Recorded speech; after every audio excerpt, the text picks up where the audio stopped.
하나님의 날이 임하기를 간절히 사모하라 라는 제목으로 말씀을 받겠습니다.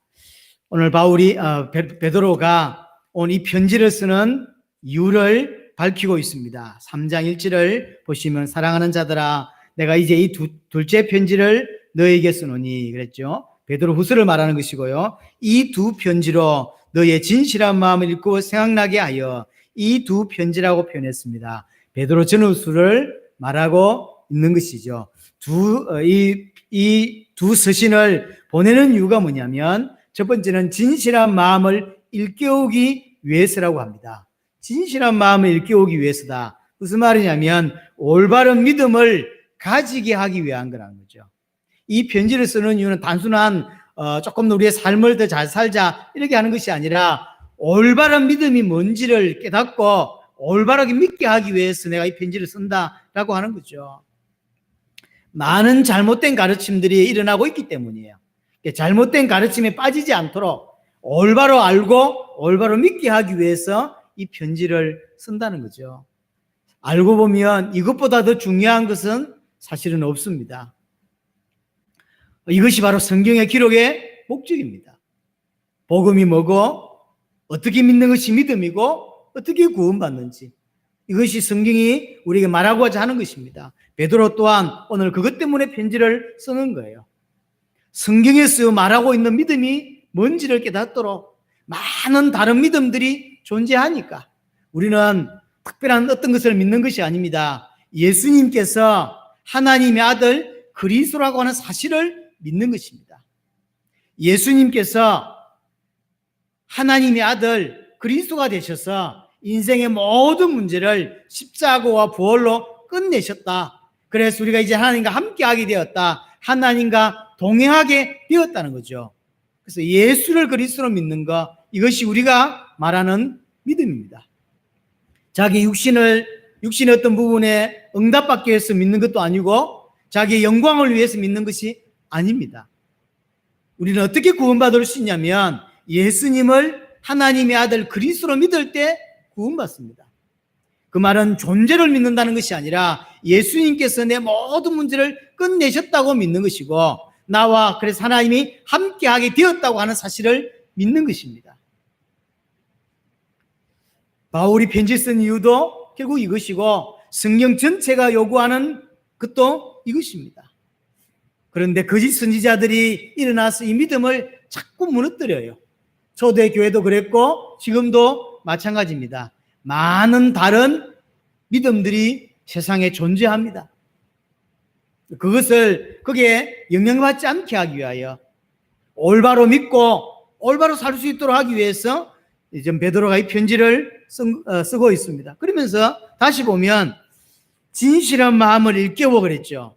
진짜로 제대로 믿게 하기 위하여 그러면서 생각나게 하여 그랬습니다. 이 말은 가지고 있는 그 올바른 믿음을 유지하게 하기 위하여 놓치지 않게 하기 위하여 이 편지를 쓰는 거죠. 이 두 가지가 성도에게는 필요합니다.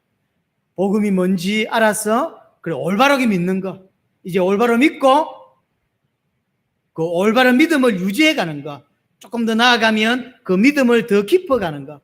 그래서 우리 올해 한 해 오직 의인은 믿음으로 말미암아 살리라 라고 하는 제목으로 1년을 살았습니다. 우리는 믿음에 이르게 되고 그 믿음이 있는 자는 계속 믿음으로 살아가는 게 성도라고 이야기했습니다. 이 두 가지가 필요해요.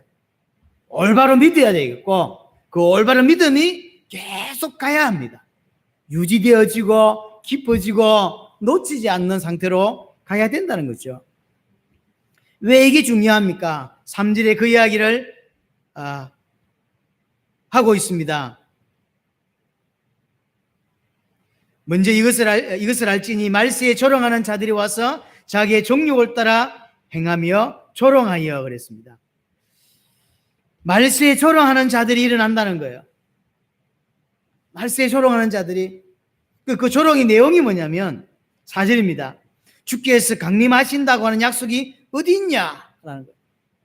무슨 말이냐면 재림은 없다. 재림은 없다는 거죠. 주께서 강림하신다는 약속이 정말 있냐? 그 말이에요. 없다는 거죠. 분명히 예수님이 재림하신다고 말씀을 하셨었어요. 약속을 하셨죠. 그것도 한두 군데가 아닙니다. 마태복음 10장에 보면 내가 이 모든 동네를 다 다니지 못하여 오겠다. 여기 서 있는 사람들 중에서 살아서 나를 볼 자도 있다. 이렇게 표현했잖아요. 이 이스라엘 동네를 다 다니지 못하여 내가 오겠다. 많은 약속을 이야기했습니다. 너는 근심하지 마라. 내가 지금 내가 다시 갔다가 다시 오겠다. 왜 가냐면 너희들의 저수를 예비하러 간다. 이런 많은 말들이 있어요. 다시 온다는 약속이 너무 많습니다. 그럼에도 불구하고 재림이 없다는 거예요. 신약 성경에만 재림에 관한 약속이 300가지가 넘어요. 우리는 별로 보니까 몇 군데 없는, 예수님이 마지막에 몇 번 이야기했다고 생각하지만 그렇지 않습니다. 신약 성경에만 300번 넘는 약속이 재림에 관한 약속이에요. 주님이 다시 오신다고 하는 약속이라는 거죠. 그러니까 사전에 다시 보면요, 조상들이 잔 후로부터 만물이 처음 창조될 때와 같이 그냥 있다라고 표현합니다. 그러니까 맨날 그렇게 믿었던 많은 사람들, 구약에서부터 시작해서 수많은 사람들이 그렇게 믿었고, 우리의 선배들 또한, 얼마 전에 같이 있던 그 선배들 또한 그렇게 주님이 다시 오실 것이라고 믿었는데 변한 게 있냐? 주님 오셨냐? 세상이 변했냐? 그 말이에요. 무슨 뜻입니까? 이거는 재림이 일어나지 않았다는 거예요. 재림이 일어나지 않았고 앞으로도 재림은 일어나지 않을 거다. 재림이라는 건 없다. 이런 말인 거예요. 자기가 생각했던 재림의 기준보다 재림이 빨리 올 거라 생각했던 거예요. 왜냐하면 주님이 행하시는 많은 것들이 급하게 일어났어요. 그러면서 재림도 금방 일어날 거라고 생각했는데 생각보다 재림이 빨리 안 일어나거든. 그러니까 어떤 일이 벌어지냐면 이제 의심하는 일이 벌어지는 거예요. 마치 아담 하와가 처음에 하나님이 선과 악을 알게 하는 그 과일을 정해놓고 이거 먹지 마라 이렇게 말했는데, 먹는 날에는 반드시 죽는다라고 말했는데 하와가 그걸 먼저 먹지요. 근데 아담이 하와가 먹고 죽을 줄 알았는데 안 죽거든. 그러니까 아담도 결국 먹게 되는 일이 벌어져요. 왜 그러냐면 하나님 말씀이 이게 있어요. 하나님 말씀이 있는데 현실은 그렇지 않아요. 이게 차이가 나는 거예요. 하나님 말씀이 했으면 그대로 돼야 되는데 안 되는 것처럼 보인단 말이에요. 하와가 그걸 먹고는 바로 이게 죽을 줄 알았는데 안 죽고 있거든. 그러니까 현실과 하나님의 말씀이 갭이 차이가 나는 거죠. 똑같은 거예요. 예수님이 오신다고 했는데 안 오시고 있는 거예요. 벌써 30년이 지나갔는데, 예수님이 승천하신 30년이 지나갔는데 안 오시는 거예요. 그러니까 벌써 이제 많은 사람들이, 선배들 중에서는 야고보도 죽었고, 이런 이제 선배들도, 신앙의 선배들도 이제 스데반도 죽고 야고보도 죽고 이렇게 많은 사람 죽었어요 벌써. 근데 주님은 안 오시고 있는 거예요. 이제 이게 갈등이 생기는 거죠. 이게 뭔가 잘못된 거 아니야? 이런 신앙에 대해서 이제 막 무너지는 일이 이제 벌어지는 거죠. 중요한 건 이렇게 재림이 없다라고 주장하는 이 주장이 저 밖의 주장이 아니라는 거예요. 저 밖에 이단이 주의 재림이라는 건 없어 라고 주장한 게 아니라, 우리가 2장 1절에서 봤잖아요. 베드로 후서 2장 1절에서 베드로가 뭐라 하죠? 너희 중에 그런 자들이 있다. 교회 안에 있는 사람들이 그런 말을 하는 거예요. 교회 안에서 믿음을 조롱하는 일이 이제 벌어지기 시작한 거예요. 처음에는 예수를 그리스도로 믿는다고 하더니 시간이 지나면서 이제 이게 재림도 부정하게 되고 많은 믿음을 무너뜨리는 이야기가 교회 안에서 나오기 시작했어요. 복음을 왜곡하고 또한 믿음을 왜곡하고 성도가 살아가는 신앙의 어떤 부분들이 이제 무너지는 일들이 벌어진 거죠.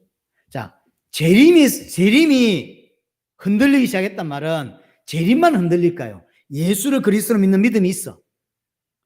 근데 그거는 안 흔들렸는데 재림만 흔들렸어. 그럴까요? 그렇지가 않아요. 재림이 흔들린다는 이야기는 이게 가짜라는 이야기예요.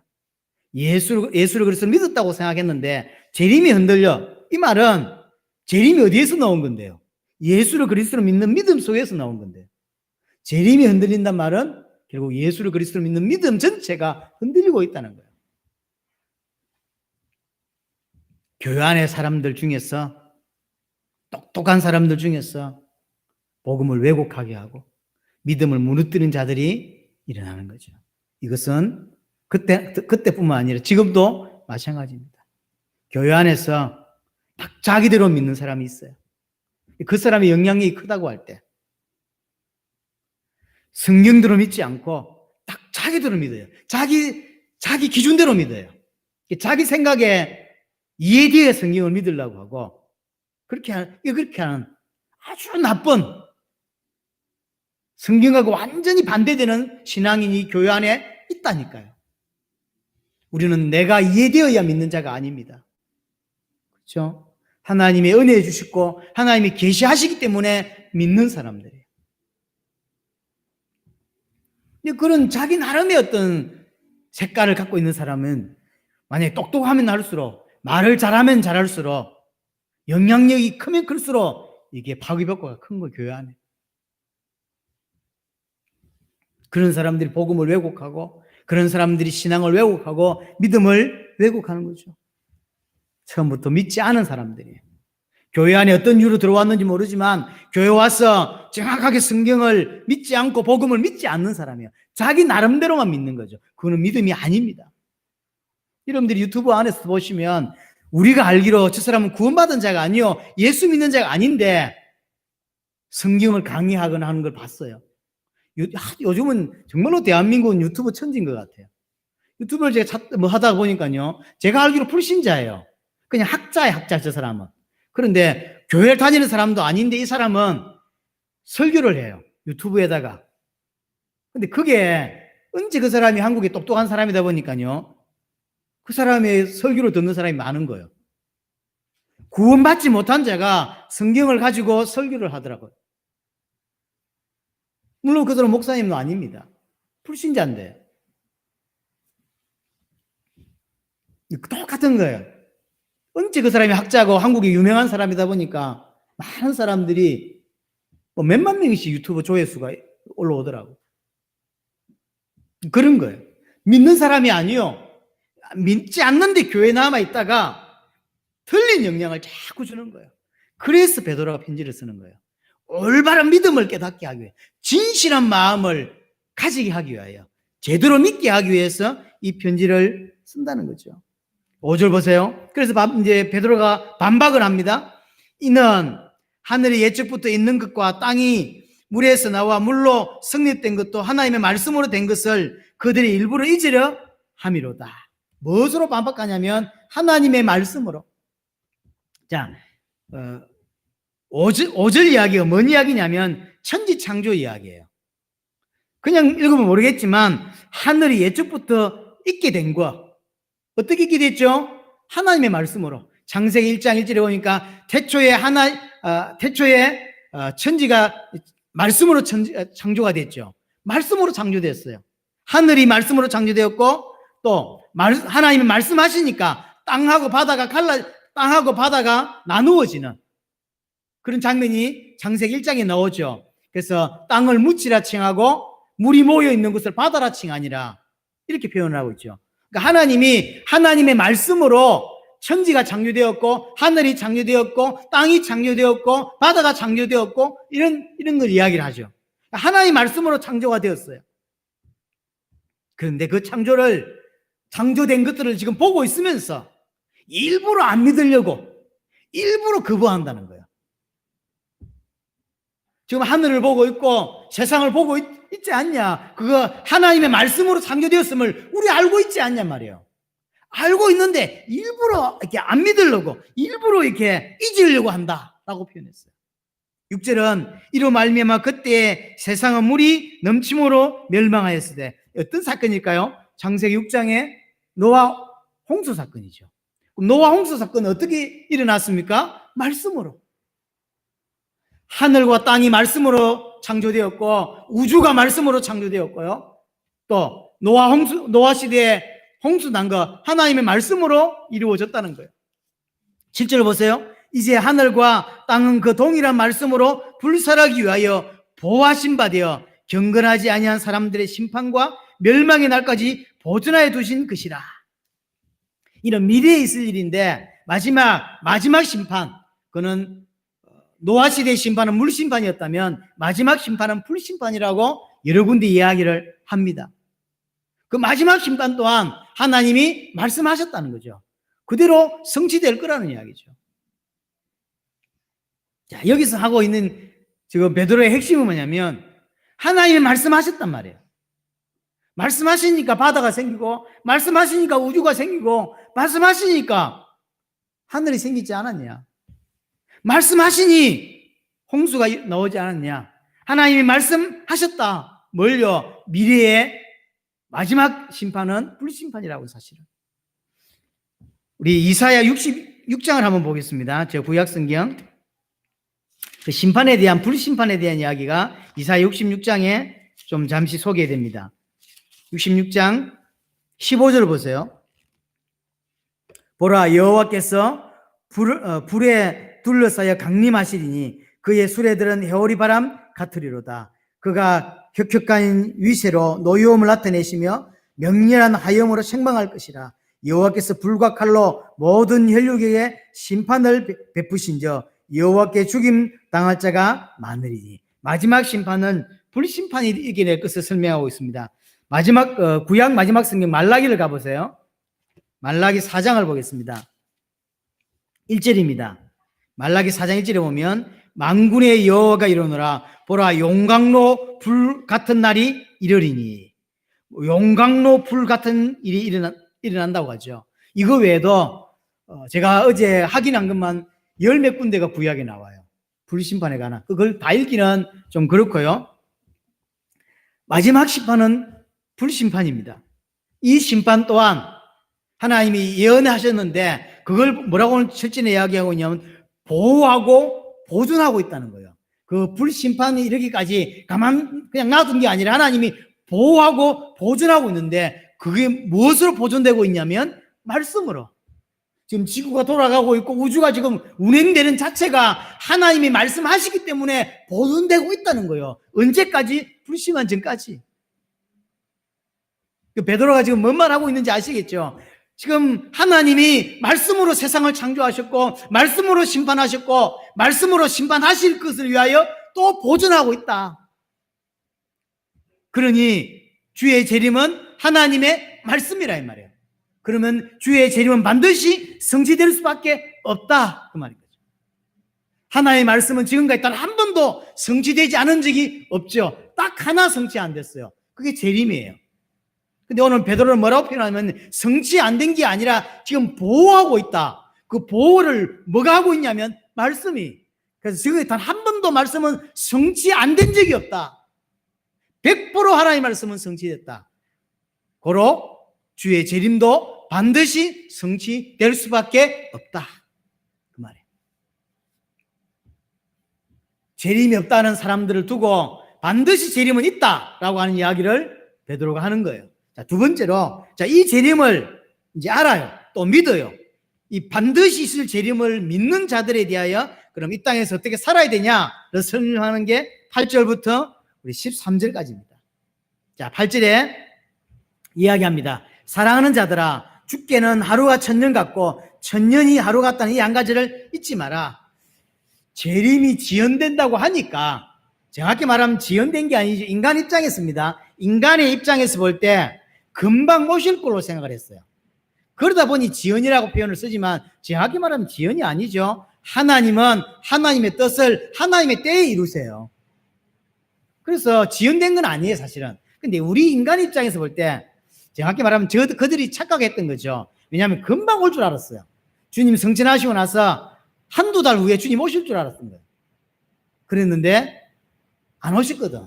그래서 자기들 생각에 왜 이렇게 지연될까라고 생각하고 있는 거죠. 거기에 대해서 두 가지 답변을 이제 베드로가 합니다. 첫 번째는 주께는 하루가 천년 같고 천년이 하루 같다. 그래서 그렇다는 거예요. 뭔 말이냐면 하나님의 시간과 인간의 시간의 관념이 다르다. 이런 이야기를 하는 거예요. 우리한테는 24시간이라는 것들이 있어서 이게 이렇게 이제 진행되는데 하나님에게는 그런 24시간이 있냐 이 말이에요. 하나님의 시간관념과 인간의 시간관념 자체가 완전 다르다라는 거예요. 그래서 하나님은 시간 안에 갇혀 있는 분이 아니라 하나님은 그 시간 밖에 있는 분이고 하나님은 시간 위에 있는 분이에요. 그래서 하나님에게는 하루나 천년이나 같은 거라는 거예요. 우리는 이해할 수 없는 말이죠. 우리는 그 시간 안에 있기 때문이에요. 우리는 그 시간 안에 있기 때문에. 그러나 그분은 그 밖에 있어요. 그분은 그 시간 밖에 있는 분이라, 시간 위에 있는 분이라. 그래서 시간에 영향을 받지 않아요. 하루가 천년이고 천년이 하루가 똑같은 거예요.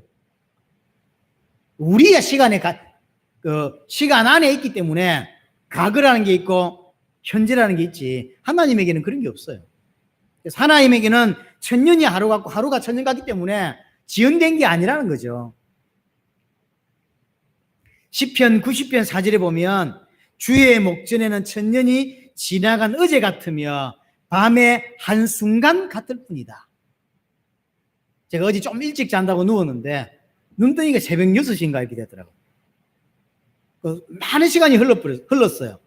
그걸 다 기억합니까? 그러니까 하나님에게는 천년이라는 시간이 제가 눈을 감았는데 눈 뜨니까 아침 6시예요.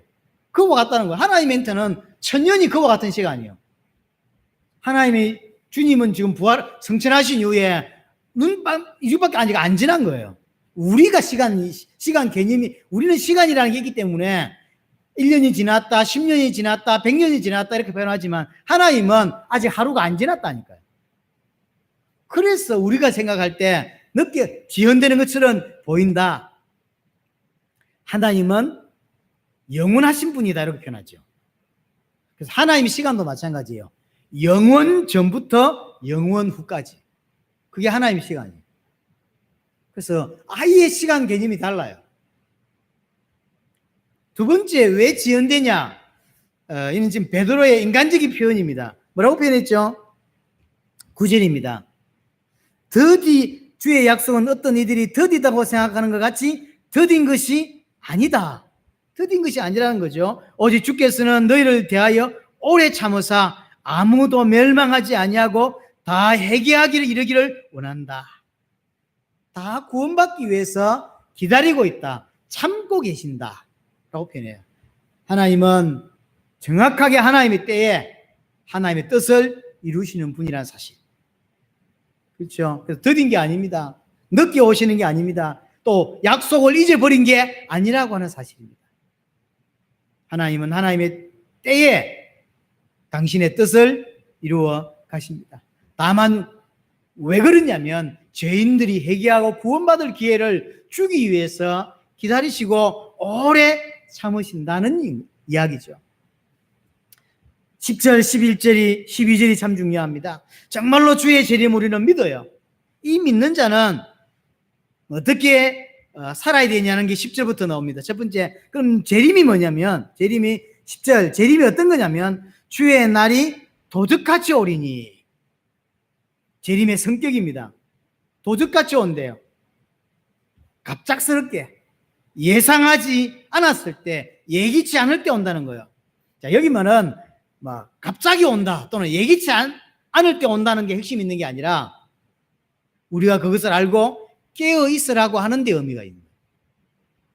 주의 재림은 반드시 있다. 그리고 우리가 생각지 못할 때에, 예기치 못할 때, 마치 도둑이 집안에 도둑 들어올 때 예고하지 않고 오듯이 그렇게 온다는 거예요. 이 말은 깨어 있어야 된다는 거예요. 성도는 깨어 있어야 되고 준비하고 있어야 된다는 거죠.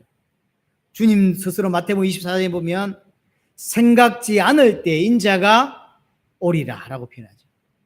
준비하고 사는 삶이 성도의 삶입니다. 깨어있고 언제 주님이 오시지 늘 이렇게 마음에 생각하는, 그래서 준비되어지는 그것이 재림이에요. 우리의 신앙이어야 합니다. 그러면서 계속 보시면 그 날에는 하늘이 큰 소리로 떠나가고 물질이 뜨거운 불에 풀어지고, 그걸 표현했어요. 하늘이 큰 소리로 떠나간다고 표현했습니다. 이것은 주의 재림으로 인하여 심판이 됐을 때 멸망을 받는, 전 우주가 심판받는 어떤 상황들을 설명하고 있는 거예요. 굳이 뭐 보자면 마태복음 24장을 한번 보겠습니다. 마태복음 24장에 보시면 마태복음 24장 29절입니다. 주의 재림 때, 그리고 이제 세상이 멸망받을 때, 그날 한란 후에 즉시 해가 어두워지고 달이 빛을 내지 아니하며 별들이 하늘에서 떨어지며 하늘의 권능들이 흔들리리라. 하늘의 별들이 떨어진대. 지금 오늘 베드로가 하는 이야기가 큰 소리가 났다는 게, 쉽게 말하면 만약 지구가 쪼개진다면 어떻게 될까요? 그런 소리인 게, 우주가 지금 심판받는 어떤 장면을 소리로 표현한 거예요. 뭐 이게 뭐 별들이 떨어지고, 별이 이만한 게 아니잖아요. 지구보다 훨씬 큰 별들이 많잖아요. 그런 것들이 지구가 부딪히고 그래서 깨지고 그 소리가 난다면 어떨까요? 이게 지금 심판 때의 무서움을 설명하는 거예요.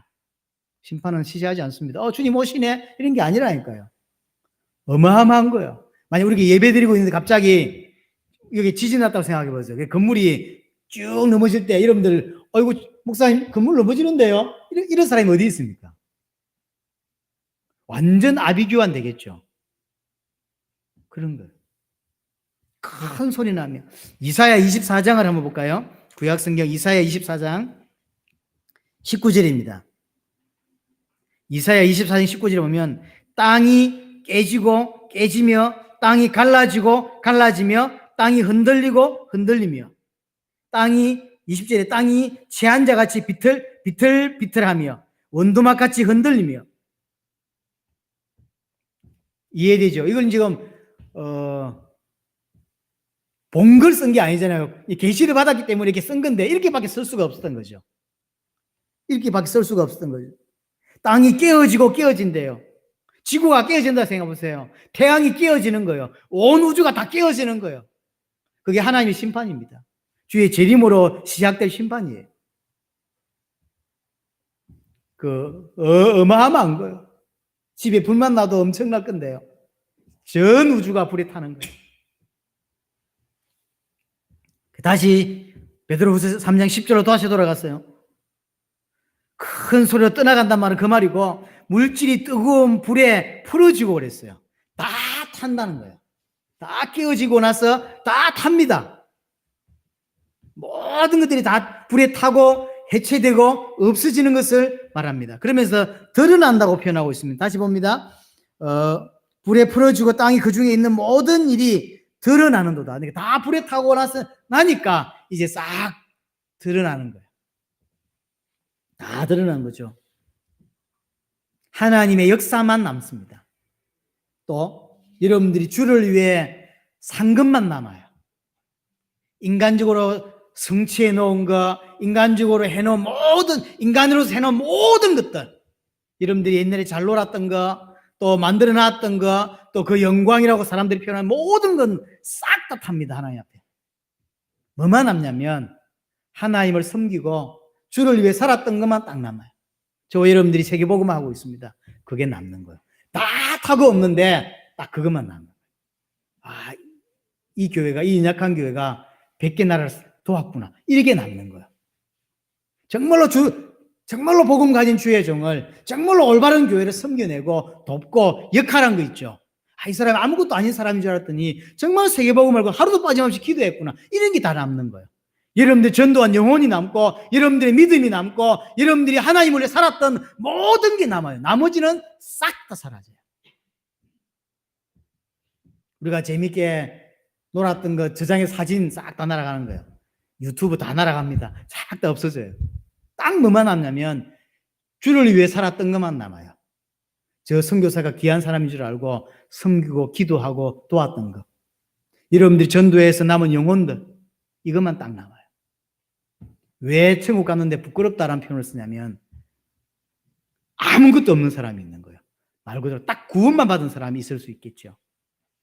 기도 한 번 한 적이 없고 주를 위해 산 적이 없고 올바로 예배도 못하고, 예배는 늘 참석했겠지만 올바로 예배하지도 못하고, 뭐가 중요한 건지 덜 중요한 건 구별하지 못해서 언제 헌금해야 되고 언제 안 해야 될지도 모르고, 언제 엎드려야 되고 언제 기도해야 되고 언제 금식해야 될지도 모른 채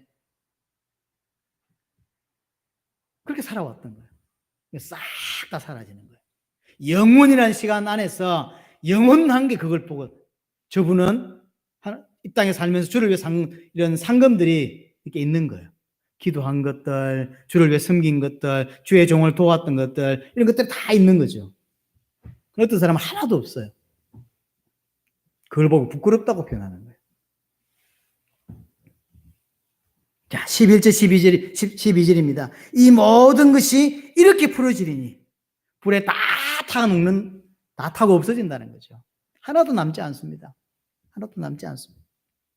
너희가 어떤 사람이 되어야 마땅하냐? 자, 이러니까, 자, 마지막 주의 재림을 우리는 알고 있고 믿고 있습니다. 그러니 우리 이 땅에서 어떻게 사는 것이 올바른 인생이겠냐라고 지금 질문하는 거예요. 네 가지를 설명했습니다. 하나는 첫 번째, 거룩한 행실과 경건함이라고 했죠. 첫 번째, 거룩한 행실입니다. 이 말은 악에서 떠난 구별된 삶을 말하는 거예요. 옛날 구원을 받았을 때 자기 육신을 위해 살고 죄 짓고 살고 그런 삶 올바르지 않다. 우리에게 올바르지 않다. 재림을 준비하는 성도들에게 올바르게 살지 않는 사람이 죄를 가까이 하는 삶이라는 거죠. 거룩한 삶을 말합니다.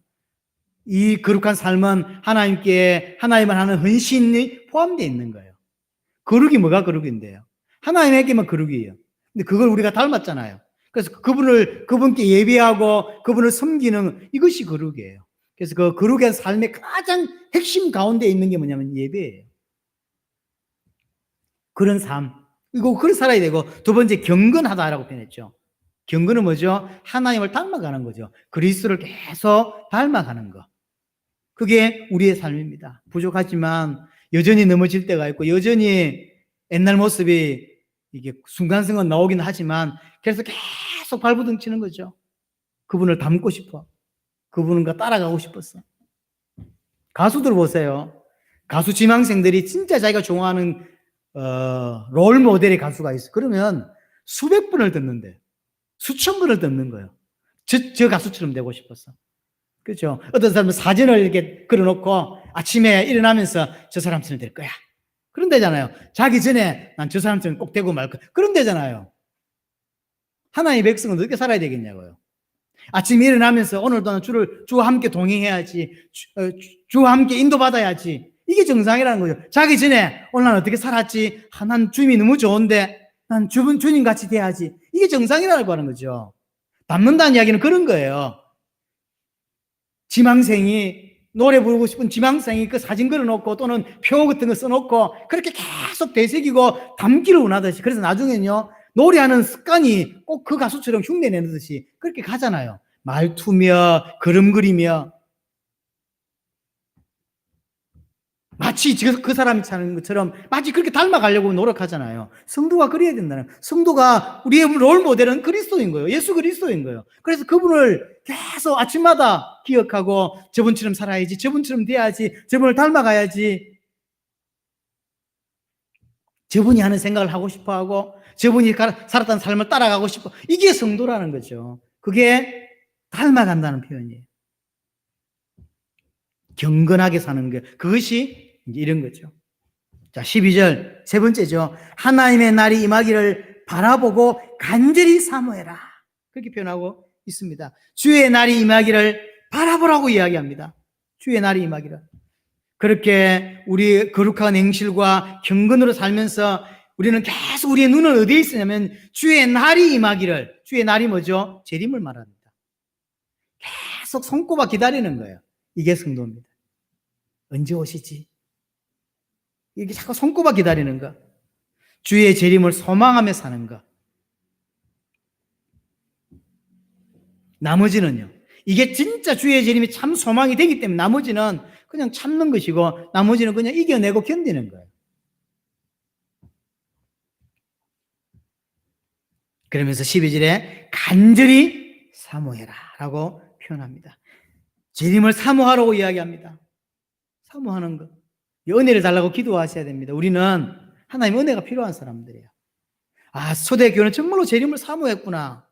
이게 가슴에 다가오면 하나님께 기도하세요. 하나님, 저도 초대교회 같은 그런 신자가 될 수 있게 정말로 재림이 사모되어지고 주님이 언제 오시지 손꼽아 자꾸 기다리고 어린아이가 뭔가를 부모에게 약속받았을 때 며칠 남았어? 몇 밤 남았어? 자꾸 묻잖아. 아침마다 일어나면 뭐 사준다 했더니 어린이날 다 돼가서 한 달 전에 이게 차 사준다고 했더니 이게 큰 차 사준다고 했더니 일어나자마자 아빠 몇 밤 남았어? 아니 20일 남았어. 20밤 더 자야 돼. 아빠 몇 밤 남았어? 이 묻잖아요. 똑같은 거 우리가 그렇게 살아야 된다는 거죠. 그렇게 기다리고 사모하고 우리에게 그런 마음이 없을 수도 있어요. 그러면 가만히 있으면 안 돼요. 그걸 기도해야 돼요. 하나님 사모하는 마음을 달라고. 나도 초대교회 성도처럼 살고 싶습니다. 그 마음이 우리에게 있어야 돼요. 또 사모한다는 표현은 원어는요. 한국 번역은 사모한다는 표현은 이게 뭐 틀린 표현은 아닌 것 같습니다. 원어를 제가 찾아보니까 원어는 뭐냐면 서둘러라라는 뜻이에요. 이게 원어가 맞는가 싶어서 제 주석 몇 가지를 이제 인터넷에도 찾아보고 제가 가지고 있는 주석에도 찾아봤더니 놀랍게 뭐라고 표현되어 있냐면 우리 박윤선 박사나 우리 한국의 이런 신학자들이나 외국의 신학자들이 써놓은 책이 뭐라고 표현되어 있냐면요. 주님이 빨리 오실 수 있도록 서둘러라 이렇게 표현되어 있더라고요. 나는 한 번도 교회 다니면서 이렇게 배워본 적이 없어요. 주의 재림을 주님이 빨리 오실 수 있도록 서두르라, 빨리 일해라 이렇게 배운 적이 없다니까요. 근데 실제로 그들 신학자들은 전부 그렇게 써놨더라고. 써놓고는 그렇게 안 가르쳤는가 봐요. 본인이 그렇게 안 사니까. 근데 이게 사모하라는 진짜 의미는 뭐냐면요. 주님이 빨리 오실 수 있도록 서둘러라. 가만히 있지 마라. 앉아 있지 마라. 이런 의미예요. 서둘러라. 주님 빨리 와셔야 되지 않냐. 서둘러라. 그럼 주님이 오시려면 어떻게 모시죠? 세계복음화가 되어 오는 거예요. 그 세계복음을 빨리 완성해라. 그것이 주의 재림을 기다리는 너의 자세다. 이런 의미인 거죠. 우리가 당대 세계복음화를 외치니까 어떤 목사님이 우리를 이렇게 비난을 하셨었어요. 주님의 주권인데 네가 뭔데 네 시대에 네가 살아있을 때 주님이 올 수 있게 하자 그런 표현을 쓰냐 하고 아주 야단을 맞은 적이 기억이 납니다. 옛날에 어떤 지금 그 2만 명인가 모이는 그 교회 야단을 맞았어요. 틀렸습니다. 초대교회는 그렇지 않다니까요. 이 사모하란 표현이 서두르란 표현이에요. 서두르라. 세계복음화 될 수 있도록 서두르라.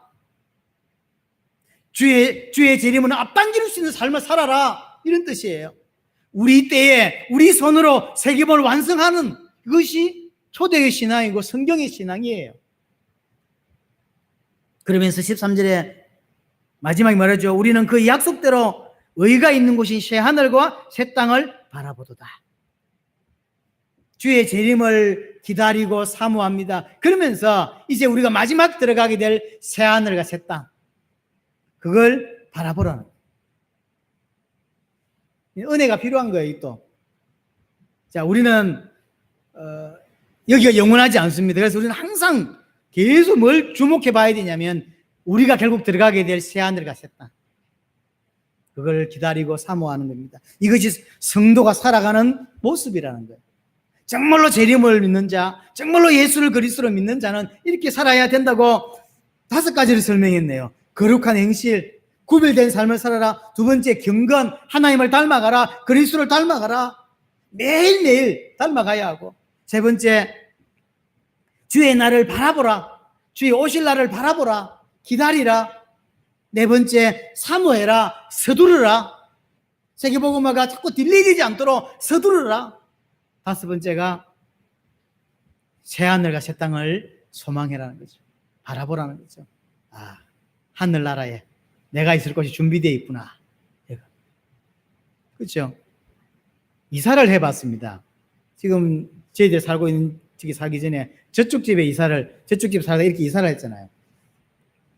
이사할 때 마음이 굉장히 다릅니다.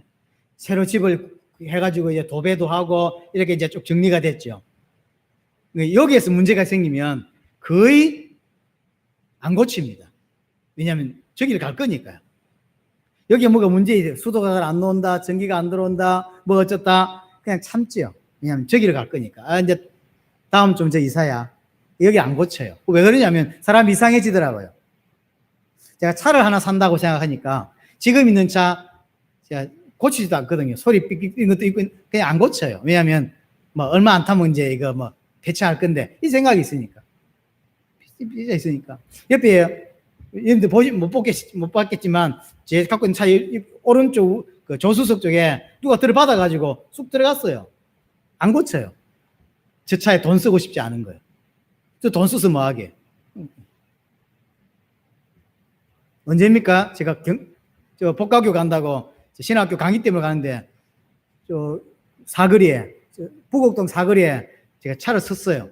차서 신호를 받아 차를 서고 한 1분쯤 지났는데 누가 내 차를 꽝 받았어. 그래서 아저씨가 제 차를 받았는데 다행스럽게요. 이게 좀 내려앉으면 이거 수리를 할 건데 표시가 거의 안 났어요.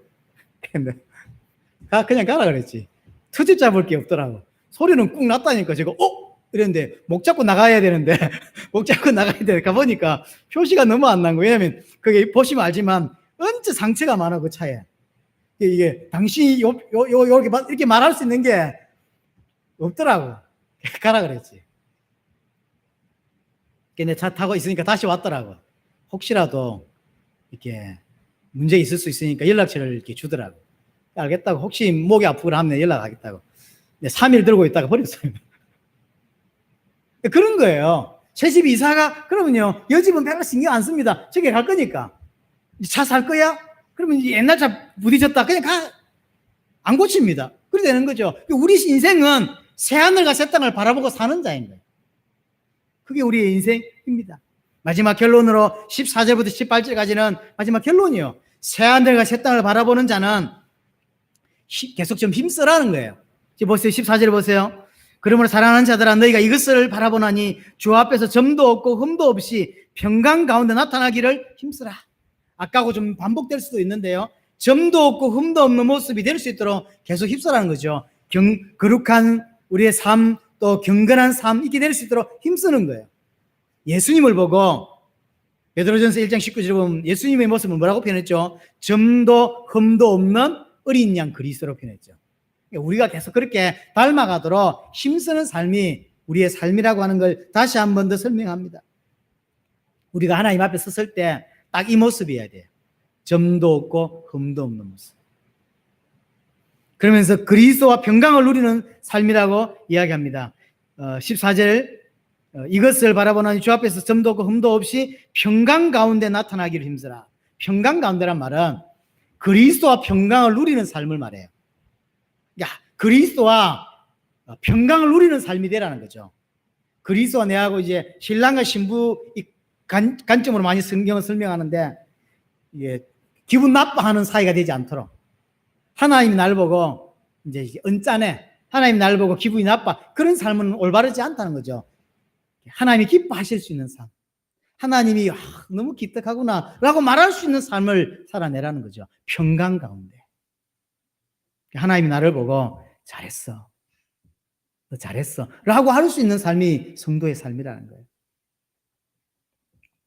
그러면서 15절에 다시 반복합니다. 주의 재림은 지연되는 것은 아니다. 한 사람이라도 더 구원하시기 위함이다. 라고 15절에 이야기를 합니다. 그러면서 17절에 보면 마지막으로 결론적으로 사랑하는 자들아 너희 이것을 미리 알았은저 무법한 자들의 미혹에 이끌려 너희 굳센 데서 떨어질까 삼가라. 너희 믿음이 떨어지지 않도록. 사람은 참 모르거든요. 정말로 영향 주는 사람에게 영향을 받을 수 있어요. 그래서 그런 사람이 영향받지 않고 정말로 복음에 딱 서 있을 수 있도록 언약에 딱 서 있을 수 있도록 그렇게 하라는 거죠. 그러면서 마지막 18절 오직 우리 주 곧 구주 예수 그리스도의 은혜와 그를 아는 지식에 자라가라. 계속 우리는 주님이 오실 건데 오시는 것을 보고 계속 이렇게 성장해가고 자라가는 것이 우리의 삶이라고 하는 거죠. 여러분의 이 은혜가 있기를 바랍니다. 재림을 정말로 기다리고 사모하고 주님이 빨리 오실 수 있도록 서두르고 그런 삶이 저와 여러분들의 삶이 되고 그 삶을 두고 우리의 인생을 정말로 하나님 원하시는 기뻐하시는 삶이 될 수 있도록 힘쓰는 저와 여러분들이 되기를 바랍니다. 말씀 붙잡고